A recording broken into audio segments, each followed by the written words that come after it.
الرحمن الرحیم 5 نمازوں کے علاوہ کچھ نفلی نمازیں ہیں جن کا بہت زیادہ اجر و ثواب ہے. تو اللہ تعالیٰ کا جن پر فضل عظیم ہے، اللہ تعالیٰ جن کو توفیق رفیق عطا فرماتا ہے تو وہ فرض نمازوں کے ساتھ ساتھ نفلی نمازیں بھی ادا کرتے ہیں. نفلی نمازوں میں سب سے پہلے نماز تہجد ہے جو آقا جانا صلی اللہ علیہ وسلم کے اوپر فرض تھی.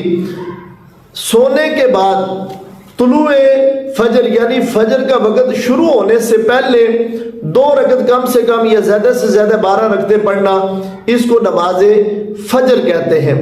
اس طرح دوسرے نمبر پر نماز اشراق یعنی سورج طلوع ہونے کے 20 منٹ بعد جو 2 رکعتیں پڑھی جاتی ہیں ان کو نماز اشراق کہتے ہیں. اجر و ثواب کے لحاظ سے اگر دیکھا جائے تو فرمایا اللہ تعالیٰ مقبول حج اور مقبول عمرے کا ثواب عطا فرماتا ہے. محبوب علیہ السلام کا یہ معمول تھا، نماز فجر پڑھنے کے بعد محبوب تشریف فرما ہوتے، ذکر و اذکار کے اندر مشغول رہتے اور پھر محبوب علیہ السلام 2 رکعت نماز اشراق پڑھا کرتے تھے.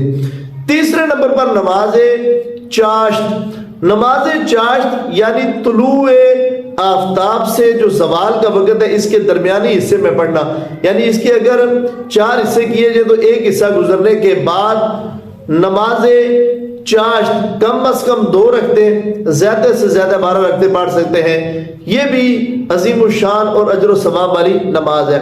اس کے بعد نمبر 4 نماز اوابین. نماز مغرب کے بعد جو ہے وہ 2 کر کے 6 رکعتیں پڑھنا، یہ نماز اوابین ہے. یہ بھی انتہائی اجر و ثواب والی نماز ہے. تو یہ نفلی نمازیں ہیں. اس کے ساتھ ساتھ تحیت الوضو یعنی وضو کرنے کے بعد اگر مکروہ اوقات نہ ہوں، ممنوع اوقات نہ ہوں تو 2 رکعت نماز پڑھنا یہ مستحب ہے. اسی طرح تحیت المسجد یعنی مسجد کے آداب، مسجد کی تعظیم میں 2 رکعت نفل پڑھنا. مسجد میں بندہ داخل ہوا ہے، ابھی مکروہ وقت نہیں ہے یا ممنوع وقت نہیں ہے تو تعظیم مسجد کے لیے 2 رکعت نماز پڑھنا یہ سنت حبیب خدا صلی اللہ علیہ وسلم ہے. تو لہٰذا اگر وقت کے اندر قلت ہے یعنی نماز کے لیے بندہ مسجد کے اندر داخل ہوا ہے، وقت اتنا ہے کہ یہ زور کی سنتیں پڑھ سکتا ہے یا اثر کی سنتیں، تو اب اس بندے کے لیے یہ ہے کہ جو وہ نماز ادا کرے گا تو اسی کے اندر تحیت المسجد بھی ادا ہو جائے گی. نمبر 5 صلاۃ التسبیح جو انتہائی عظمتوں والی نماز ہے. اللہ کے محبوب صلی اللہ علیہ وسلم نے حضرت عباس اپنے چچا جان رضی اللہ تعالیٰ عنہ کو اس کی تاکید فرمائی. فرمایا کہ ہو سکے تو ہر روز اس نماز کو پڑھو، اگر نہیں ہو سکتا تو کم از کم ہفتے میں 1 مرتبہ، مہینے میں 1 مرتبہ، سال میں 1 مرتبہ. فرمایا کہ اگر ممکن ہو تو کم از کم زندگی میں ہی 1 مرتبہ اس نماز کو ضرور پڑھنا. صلاۃ التسبیح چونکہ اس نماز کے اندر سبحان اللہ والحمد للہ ولا الہ الا اللہ واللہ اکبر یہ کلمہ مبارک 300 مرتبہ پڑھا جاتا ہے، اس لیے اس کو صلاۃ التسبیح کہتے ہیں.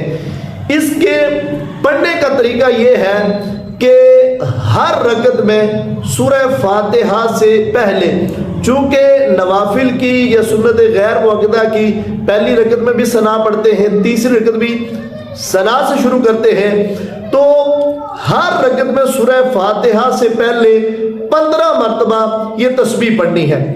اسی طرح قرات کے بعد یعنی سورہ فاتحہ اور سورت پڑھنے کے بعد رکوع میں جانے سے پہلے 10 مرتبہ یہی تسبیح پڑھنی ہے، سبحان اللہ والحمد للہ ولا الہ الا اللہ واللہ اکبر.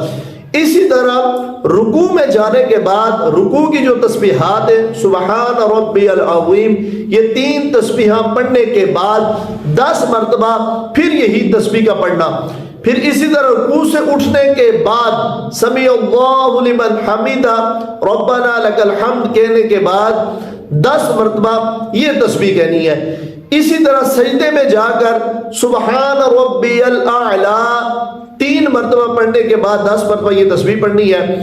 اسی طرح 2 سجدوں کے درمیان جس کو ہم جلسہ کہتے ہیں وہاں پر بھی یہی تسبیح 10 مرتبہ پڑھنی ہے اور پھر دوسرے سجدے میں بھی 10 مرتبہ. تو اس